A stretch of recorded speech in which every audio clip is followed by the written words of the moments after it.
जानवी कपूर के बाबूजी यानी कि बोनी कपूर वैसे तो बहुत ही खतरनाक डायरेक्टरों की लिस्ट में आते हैं, लेकिन क्या आप ये बात जानते हैं कि जो इनकी पत्नी थी यानी कि मोस्ट फेमस एक्ट्रेस श्रीदेवी, उनके ऑफ होने के पीछे इन्हीं का हाथ है। क्योंकि दोस्तों सच्चाई सच्चाई होती है। बॉलीवुड वाले किसी के भी सगे नहीं होते, अरे ये तो अपने भी सगे नहीं होते। और तो और बॉलीवुड के बुड्ढों में हद से ज्यादा आग है। बस तो इसीलिए इन हरामी बुड्ढों को अपनी आग बुझाने के लिए बीवी को रास्ते से हटाना होगा ना। तो बात यह है कि श्रीदेवी बोनी कपूर के साथ दुबई में गई थी एक शादी अटेंड करने। ये सब लोग पूरे परिवार के साथ शादी अटेंड कर रहे थे और बड़े धूमधाम से फोटोज खिंचा रहे थे। और कुछ दिनों बाद ही बोनी कपूर अपनी बच्चियों को लेकर मुंबई आ गए। और मुंबई में पहुंचने के बाद कुछ दिनों बाद ही इन्हें अपनी बीवी की बहुत ज्यादा याद आने लगी। तो इन्होंने तुरंत फोन घुमा के श्रीदेवी से बोला, मैं तुमसे बहुत प्यार करता हूँ और तुम मेरे पास आ जाओ क्योंकि मुझे तुम्हारी बहुत याद आ रही है। लेकिन असल बात यह है कि बोनी कपूर ने श्रीदेवी को नहीं बुलाया बल्कि खुद ही जवान लौंडे की आत्मा लेके उनके पास चले गए। सीधे दुबई पहुंच गए। वहां जाके उन्होंने सोचा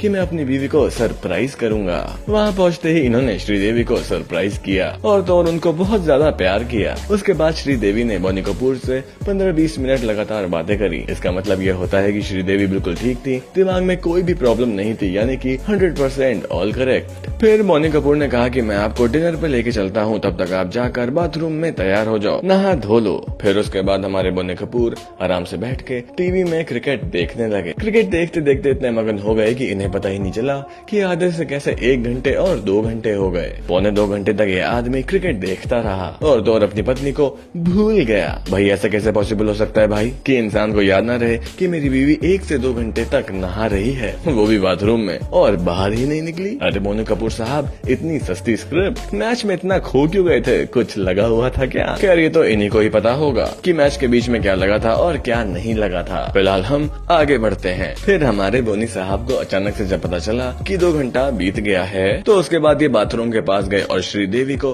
आवाजें लगाने लगे। आवाज लगाने के बाद कई बार आवाजें लगाई, लेकिन वहाँ से कोई भी रिस्पॉन्स नहीं आ रहा था। फिर उसके बाद आप सोचो क्या किया, इन्होंने दरवाजा खटखटाया। अरे बोनी भाई, जब आपने इतनी ज्यादा आवाज लगा दी और उसके बाद भी कोई रिस्पॉन्स नहीं मिला, तो आपने दरवाजा क्यों खटखटाया? चलो कोई बात नहीं, लेकिन जैसे ही इन्होंने दरवाजा खटखटाया फिर कोई रिस्पॉन्स नहीं आया। फिर इन्होंने दरवाजा खोला और दरवाजा खोलकर अंदर गए। फिर ये अंदर गए तो अंदर जाके इन्होंने देखा कि श्रीदेवी, जिसकी लंबाई 5 फीट 7 इंच है, वो 5 फीट 1 इंच के टब में डूबी हुई थी। और ये सारी की सारी बातें हमारे बोनी साहब ने खुद अपने मुंह से बताई। फिर आती है मौका वारदात पे दुबई की पुलिस। जरा आपको बता दें कि बोनी साहब हमारे डायरेक्टर बहुत अच्छे हैं, लेकिन नो डाउट स्क्रिप्ट राइटर बेकार हैं। अरे यार, कम से कम अच्छी स्क्रिप्ट तो लिख ली होती। और इसी चक्कर में बोनी साहब वहाँ से भाग गए और भारत अगर पैसे देकर केस को इधर उधर करवा दिया। लेकिन दुबई की पुलिस ये सोचती रही कि यार ऐसे कैसे हो सकता है, एक आदमी 2 से 2.5 घंटा मैच देख रहा है और अपनी बीवी का ध्यान नहीं रख रहा। भाई ध्यान रखना चाहिए ना